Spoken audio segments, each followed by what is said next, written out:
ഞാനേ ഫുഡ് കഴിക്കാൻ പോവാട്ടാ. അപ്പൊ അതെ നല്ല ചൂട് ചോറ്. മുന്നൊക്കെ നല്ല കുത്തരി ചോറുകൊണ്ട് ചോറിനാറുണ്ട് നമ്മുടെ വീട്ടില് നെൽകൃഷിയൊക്കെ ഉള്ളപ്പോ. ഇപ്പൊ അതൊന്നും ഇല്ല കേട്ടാ. അപ്പൊ അതെ ചോറെടുത്തു. പിന്നെ നമ്മുടെ ഇന്നത്തെ സ്പെഷ്യലുകൾ തെറ്റിക്കാന്ന് ഞാൻ കാണിച്ചു തരാട്ടാ. കുറച്ച് ഐറ്റംസ് ഉണ്ടെന്ന്. ദേ നല്ല മോര് കറിയും ഇതിൽ നല്ല കായ ഇട്ടിട്ടേക്കണം. കായ ഇട്ട് വെച്ച മോര് കറി.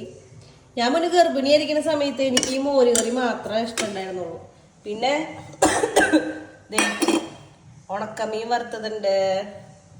പിന്നെ ദേ നല്ല മത്തങ്ങയും പയറും എലിശ്ശേരി ഉടയാണ്ട് വെച്ചേക്കണ്ടാട്ടാ. ഞാൻ ഇതിനെ കുത്തി ഉടയ്ക്കുന്നു. ദേ മത്തങ്ങ എലിശ്ശേരി അതും ചോറിലേക്ക് ഇങ്ങനെ ലേശിടാ.